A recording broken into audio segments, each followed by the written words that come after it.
अभी भी याद आ रहा है, जब मैं अपने गांव के उस बुजुर्ग पंडित जी से यह कहानी सुन रहा था तो भूत प्रेत के साथ ही उनकी यात्रा के दौरान विस्मय कर देने वाली बातें तो मुझे एक ऐसी दुनिया की सैर करा रही थी जहां से मैं बिल्कुल ही अनजान था और तब ये सोच भी नहीं सकता था कि ऐसा भी है या ऐसा भी हो सकता है।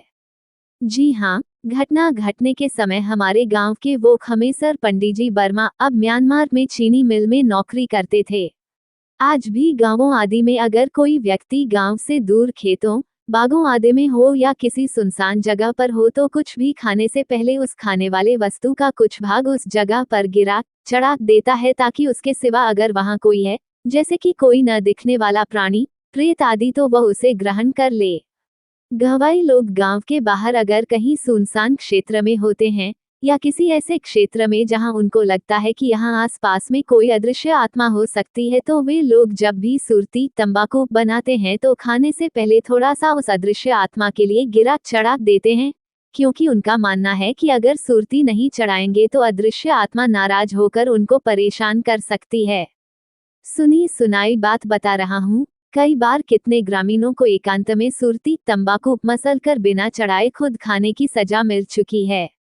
जी हाँ, आसपास का प्रेत उन लोगों को कभी कभी तो पटक कर मारा है या बहुत परेशान किया है और कभी कभी तो ऐसे लोगों को उस खिसियाए भूत से अपनी जान बचाने के लिए सुरती का पूरा पत्ता ही चढ़ाना पड़ा है और साथ में लंगोट आदि भी। सुरती तंबाकू का जिक्र इसलिए कर रहा हूँ कि इस कहानी का सही सूत्रधार सुरती तंबाकू ही है।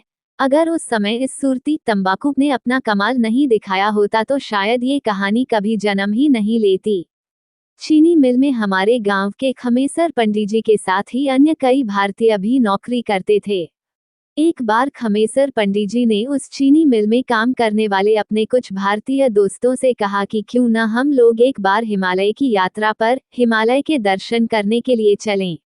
मुझे बहुत ही इच्छा है कि हिमालय की सैर करूं, 1-2 हफ्ते हिमालय में रहकर हिमालय वासियों से मिलूं, उनके रहन सहन देखूं और साथ ही अपने दादाजी से बराबर सुनते आया हूं कि हिमालय में यति हिममानव के साथ ही बहुत सारे विलक्षण जीव रहते हैं। उन्होंने आगे कहा कि मैं तो अपने दादाजी से सुन रखा हूं कि हिमालय की कंदराओं में आज भी बहुत सारे संत पूजा पाठ करते, धूनी रमाए हुए और समाधि में लीन देखे जा सकते हैं।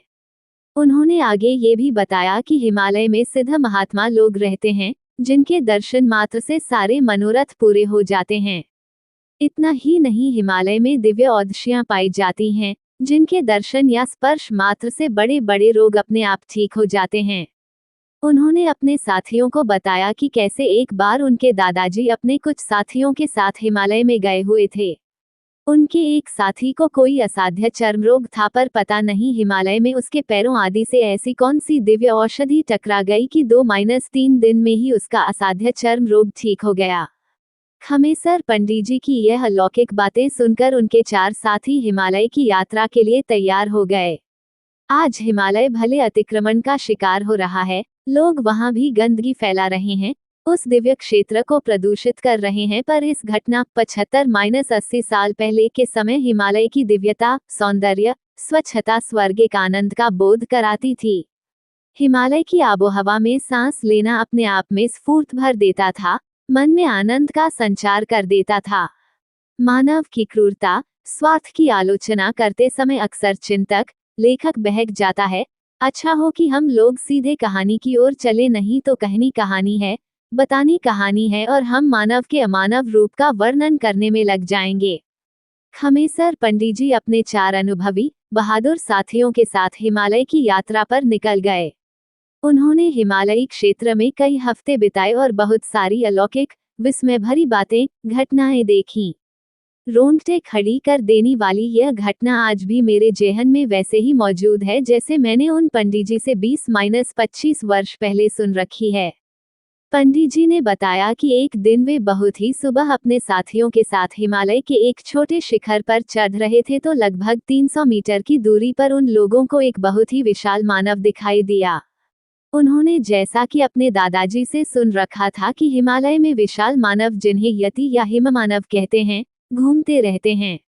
उन्हें उस विशाल मानव को देखकर बहुत ही कौतूहल हुआ और उन्होंने अपने साथियों से कहा कि हम लोग छिप छिप कर इस महामानव का पीछा करते हैं और इसके बारे में कुछ बातें पता करते हैं। फिर क्या था, उस विशाल मानव का पीछा करने के चक्कर में ये लोग हिमालय की उस पहाड़ी पर कब बहुत ही ऊपर चढ़ गए और लगभग दोपहर भी हो गई। इन लोगों को पता ही नहीं चला। वो विशाल मानव भी बहुत दूर होते होते कहीं गायब हो गया था या किसी गुफा में प्रवेश कर गया था। खमेसर पंडित जी के एक साथी ने कहा कि हम लोग काफी ऊपर चढ़ आए हैं और काफी समय भी हो गया है। भूख भी सताने लगी है और अत्यधिक प्यास भी। साथ ही हम लोगों के पास न कुछ खाने को है और न ही पानी ही। फिर क्या था, अब वे लोग उस पहाड़ी पर पानी की तलाश में, कुछ खाद्य फलों की तलाश में आसपास भटकने लगे। अचानक उन लोगों को आभास हुआ कि वे लोग रास्ता भटक गए हैं। यह आभास होते ही सबकी सांस अटक गई। अब क्या किया जाए, किधर जाया जाए। एक पेड़ के नीचे वे लोग बैठकर भगवान से गुहार करने लगे कि काश कोई आ जाए और उन्हें रास्ता दिखा दे। पर शायद वे लोग गलती से ऐसे क्षेत्र में प्रवेश कर गए थे जहां किसी अन्य मनुष्य का नामो निशान नहीं लग रहा था।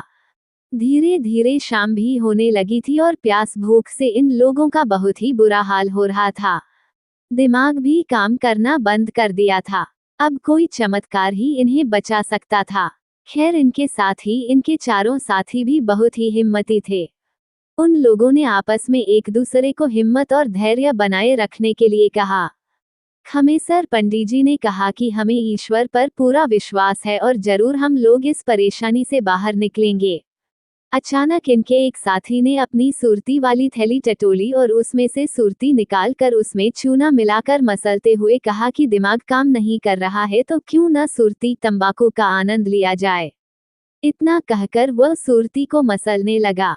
सुरती को मसलने और थोंकने के बाद परंपरानुसार, अपनी आदत अनुसार उसने अपने साथियों को सुरती देने से पहले थोड़ी सी सुरती वहां ये कहते हुए गिरा दिया कि जय हो यहाँ के भूत प्रेत, बाबा आदि, कृपया ग्रहण करें और हम लोगों की भूल को क्षमा करते हुए हमें राह दिखाएं, हमें घर पहुंचाएं। जी हाँ, उस चढ़ाई हुई सुरती ने अपना काम कर दिया। अचानक वहां बहुत ही भयानक और तीव्र हवा चली। आसपास के छोटे छोटे पेड़ अजीब तरह से एक दूसरे से टकराए और एक विशाल भूतकाया प्रकट हो गई। वह काया देखने में तो इंसान जैसी ही थी पर आकार प्रकार में एकदम अलग, जो उसके प्रेत होने की पुष्टि कर रही थी। खमेसर जी और उनके साथी डरे नहीं अपितु हाथ जोड़कर अभिवादन की मुद्रा में उस विशाल काया की ओर देखने लगे। खमेसर जी और उनका कोई साथ कुछ बोले इससे पहले ही वह विशाल काया तड़प उठी। बहुत दिनों के बाद कुछ खाने को मिला है। तुम लोगों का मैं शुक्रगुजार हूँ।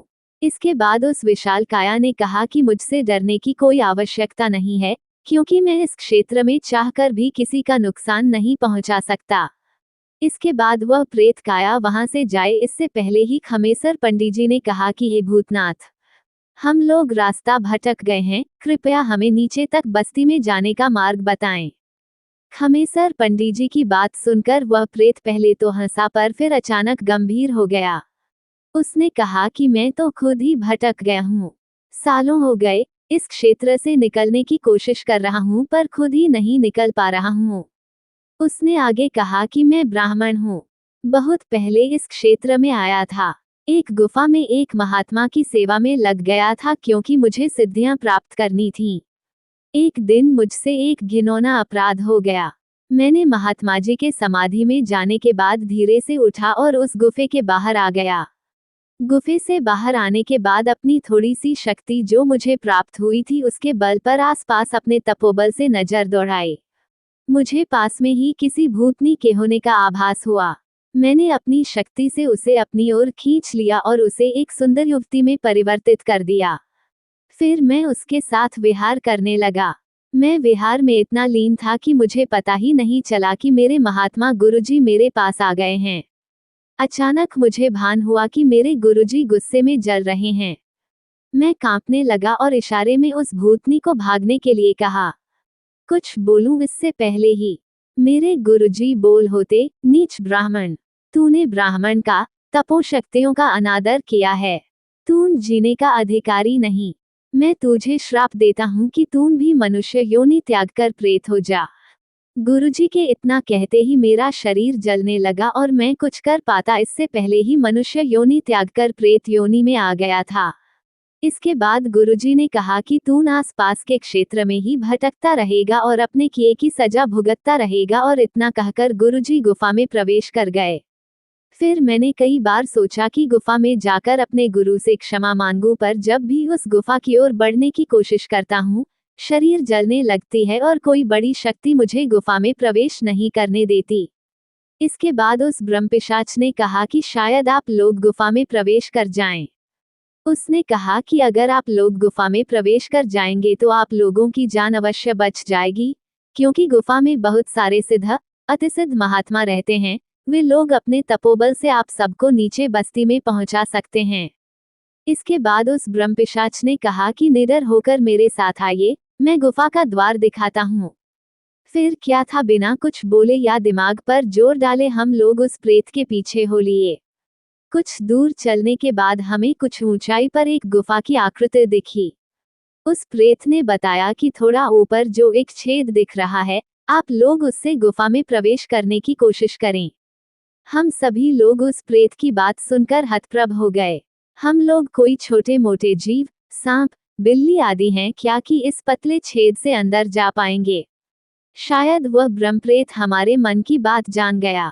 उसने अट्टहास किया और बोला, अरे डरिए मत, यह लौलिक द्वार है। अगर आप लोगों ने थोड़ा भी पुण्य किया है या अच्छे इंसान होंगे तो इस पतले छेद के पास पहुंचकर प्रार्थना करने पर, नमस्कार करने पर यह छेद अपने आप लोगों को मार्ग दे देगा, यानी बड़ा चौड़ा हो जाएगा। हम साथियों ने इशारे ही इशारे में एक दूसरे की सहमति लेकर उस पतले छेद के पास पहुंचे। फिर क्या था, हम लोग झुककर उस छेद को प्रणाम किए। अरे ये क्या चमत्कार हो गया, और वह पतला छेद एक बड़े आकार में बदल गया। फिर हम लोगों ने उस प्रेत महानुभाव को नमस्कार व विदा करते हुए उस गुफा में प्रवेश कर गए। अनोखी, अद्भुत, अलौकिक, स्वर्गिक गुफा, जिसका वर्णन हो ही नहीं सकता। गुफा में हम लोग ज्यों ज्यों अंदर बढ़ते गए, हम लोगों की थकावट, डर छूमंतर होते गए। एक ऐसा आनंद जो शायद आनंद की पराकाष्ठा हो। अब भले हम लोगों के साथ जो भी, पर हमारा मनुष्य जन्म सफल हो गया था। हम लोगों को इस बात का भी गर्व हो रहा था कि वास्तव में हम लोग अच्छे इंसान हैं, तभी तो इस गुफा ने हमें अंदर आने के लिए मार्ग दे दिया। खैर, मैं प्रभाकर पांड्या भी अब इस अनोखी, रहस्यमयी, सभी सुखों को देने वाली दिव्य गुफा में रहना चाहता हूँ और परमानंद की प्राप्ति करना चाहता हूँ। मैं ऐसा करूँ, इससे पहले मेरा फर्ज ये भी है कि मैं अपने पाठक महानुभावों के लिए इस कहानी को पूरा करूँ। गुफा में और कुछ अंदर जाने पर अचानक इन लोगों को रुकना पड़ा, क्योंकि सामने से इन्हें जंगली हिंसक पशु आते हुए दिखाई दे रहे थे। तो कभी उफनती नदी इन्हें बहा ले जाने का प्रयास कर रही थी, तो कभी प्रज्वलित आगे बढ़ती अग्नि इन्हें जलाने का, पर यह सब माया जैसा ही लग रहा था, क्योंकि न वे हिंसक पशु इन्हें नुकसान पहुंचा रहे थे और ना ही नदी इन्हें भिगो रही थी और ना ही अग्नि इन्हें जला रही थी। इस हिम्मती दल ने हिम्मत दिखाए और आगे बढ़ना जारी रखा। कुछ दूर और आगे जाने पर एक महात्मा दिखे, जिनका शरीर दिव्य था। पूरे शरीर से आभा निकल रही थी, मस्तक सूर्य जैसा चमक रहा था, चेहरे पर एक अतुल्य रहस्यमय मुस्कान तैर रही थी और वे दिव्य महात्मा धीरे धीरे चहलकदमी कर रहे थे। हम लोग सहम गए और हाथ जोड़कर जहां थे वहीं खड़े हो गए। फिर क्या हुआ कि उस दिव्य महात्मा ने हमें और अंदर आने के लिए कहा और बिना कुछ बोले गुफा में एक तरफ बैठ जाने का इशारा किया। उस गुफा की सबसे रहस्य अलौकिक बात यह थी कि जिस किसी को जितनी जगह चाहिए थी, वह अपने आप मिल जाती, बन जाती थी। अरे ये क्या, ज्यों ही हम लोग बैठने लगे, पता नहीं कहां से हमारे बैठने वाली जगह पर खूबसूरत व आरामदायक बिस्तर बिछ गए। फिर उस महात्मा की सौम्य आवाज सुनाई दी, मनुज श्रेष्ठ, लगता है कि आप लोग रास्ता भटक गए हैं और काफी देर से परेशान हैं। आप लोगों को भूख और प्यास भी खूब लगी है। आप लोगों को रास्ता बताने से पहले हमारा ये भी कर्तव्य बनता है कि आप अतिथियों की सेवा करूं। इतना कहने के बाद उस महात्मा जी ने वहीं पास में उगी तुलसी माता के कुछ पत्तों को तोड़ा और हम पांचों के सामने एक एक रख दिए। फिर क्या था, एक नया रहस्यमय चमत्कार। मिनटों नहीं लगे उस तुलसी पत्ते को थाली गिलास स्वादिष्ट व्यंजनों में तब्दील होने में। सबसे अनोखी बात ये थी कि हम सबके थाली में अलग अलग व्यंजन थे, यानी हमारे मन में उस समय जो खाने की इच्छा हो रही थी, उन्हीं व्यंजनों से हम लोगों की थाली भरी पड़ी थी। फिर क्या था, उस दिव्य महात्मा का आदेश मिलते ही हम लोगों ने छक छक कर उस दिव्य प्रसाद का आनंद उठाकर पूरी तरह से तृप्त हो गए। भोजन करने के बाद उस महात्मा जी ने कहा कि इस गुफा में बहुत सारे महात्मा समाधि पूजा पाठ में लीन हैं। आप लोग अब इस गुफा में इससे आगे नहीं जा सकते। मैं तो इन दिव्य गुरुओं का एक छोटा सा सेवक मात्र हूँ जो इन सब की सेवा में लगा रहता हूँ। उस दिव्य महात्मा ने ये भी बताया कि वे काशी बनारस के पास के रहने वाले हैं और बचपन में ही संसार त्याग कर हिमालय में आ गए थे, और काफी भटकने के बाद एक दिन एक महात्मा उन्हें इस गुफा में लेकर आए। तब से वे वहीं हैं और महात्माओं की सेवा में लगे हुए हैं। उन्होंने आगे बताया कि उन्हें इस गुफा में आए लगभग 500 साल से अधिक हो गए हैं। फिर उन्होंने कहा कि अब आप लोगों को यहाँ से फौरन निकलना चाहिए, क्योंकि अगर किसी अन्य गुरु महात्मा की नजर आप सब पर पड़ गई तो आप लोग भस्म भी हो सकते हैं, क्योंकि न चाहकर भी कोई आम इंसान प्राणी इन दिव्य महात्माओं के दिव्य नेत्र से जलने से नहीं बच सकता। हम लोग कुछ बोलें इससे पहले ही उस महात्मा ने कहा कि आप लोग आंख बंद करें। हम सभी लोगों ने उस दिव्य महात्मा के आदेश का पालन करते हुए अपने नेत्रों को बंद कर लिया। फिर उस महात्मा की आवाज आई, अब आप लोग अपनी आंख खोलें। चमत्कार, अद्भुत, अविस्मरणीय चमत्कार। जब हम लोगों ने आंखें खोली तो अपने आप को हिमालयी क्षेत्र में उस बस्ती के पास खड़े पाए जहां हम लोग ठहरे हुए थे। कहानी खत्म हुई। आप भले माने या ना माने, बहुत सारे चमत्कार, रहस्यमय बातें हैं जिन पर विज्ञान का वश नहीं चलता। यदि ये कहानी आपको पसंद आई हो तो अपने दोस्तों और अन्य लोगों के साथ शेयर जरूर करिएगा।